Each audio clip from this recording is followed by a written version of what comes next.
स्वागत करता हूँ और एक बात कहकर अपने बातों को शुरुआत करना चाहता हूँ।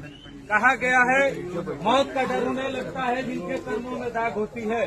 मौत का डर उन्हें लगता है जिनके कर्मों में दाग होती है। अरे हम सब तो बाबा साहब के औलाद हैं, हमारे तो खूनों में भी आग होती है, हमारे तो खूनों में भी आग होती है। सवाल उठता है ये महाधाम, ये पूरे जनपद का एक आस्था का केंद्र है और एक कोई बनावटी नहीं है। ये आस्था का केंद्र बिंदु है और पूरे क्षेत्र में, पूरे जनपद में ऐसा एक ऐतिहासिक मंदिर है जो लगभग 100 वर्ष पुराने मंदिर है। और इतिहास के पन्नों में आप जब निकलेंगे गोविंदपुर मठिया से लेकर बरही से लेकर निकलेंगे आप, तो उसका नाम आता है महार धाम। और आप महाराष्ट्र में चले जाइए, महार के नाम पर महाराष्ट्र पड़ा हुआ है, तो वहाँ महाराष्ट्र में जो चमार बिरादरी को महार कहा जाता है, तो मेरी विरासत है महार धाम। ये विरासत के रूप में मिला हुआ है, हमारे पूर्वजों की विरासत है, इसको कतई बर्दाश्त नहीं किया जाएगा। ये दीवार सवाल नहीं उठता है।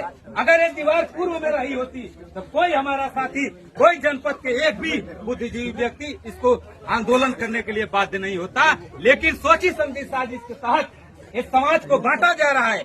कहीं न कहीं सोची समझी साजिश चल रही है कि उन्माद फैले, ऐसे उन्माद फैले कि जातिगत हिंसा हो। देखिए हम लोग बहुजन समाज के लोग हैं और बाबा साहब डॉक्टर B.R. अम्बेडकर को मानने वाले हैं, भारतीय संविधान के हिसाब से चलने वाले हैं। कतई ऐसा नहीं कर सकते हैं। हम लोग संवैधानिक दायरे में रहकर संविधान के हिसाब से लड़ाई लड़ेंगे और कानून के हिसाब से लड़ाई लड़ेंगे। कोई हमारा उपद्रव नहीं होगा, कोई ऐसी भाषा का प्रयोग नहीं होगा।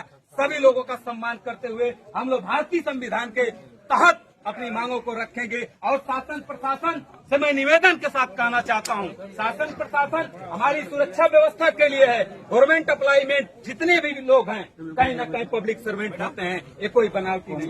पब्लिक की सुरक्षा करना, पब्लिक की रक्षा करना सभी गवर्नमेंट अप्लाईमेंट का परम कर्तव्य होता है। एक लोकतांत्रिक व्यवस्था, संवैधानिक व्यवस्था है, ये कोई बनावटी बात मैं नहीं कह रहा हूँ। ये लोकतंत्र की खूबसूरती है। बाबा साहब डॉक्टर B.R. अम्बेडकर ने सबको समान अधिकार दिया है। आज जो महाधाम की पूरे जनपद में चर्चा ही नहीं, पूरे पूर्वांचल में चर्चा हो सकती है। कहीं न कहीं शासन प्रशासन हमारी मांगों को ईमानदारी से नहीं अगर रखता है और नहीं मानने का कार्य होता है, तो मैं चैलेंज के साथ ही बात को बताना चाहता हूँ। पूरे पूर्वांचल के लोग आज सोच रहे हैं कि हमारे रहबर के साथ अगर ऐसा होगा तो कहीं हम बर्दाश्त करने लायक नहीं रह पाएंगे, क्योंकि हमारी मजबूरियां होगी कि हम आंदोलन को आगे बढ़ाने के लिए अनिश्चित काल धरना पर बैठने के लिए बाध्य हो गए। और रही बात, हम लोग तथागत गौतम बुद्ध को मानने वाले हैं, हम बुद्ध को मानने वाले, हम युद्ध में विश्वास नहीं करते हैं।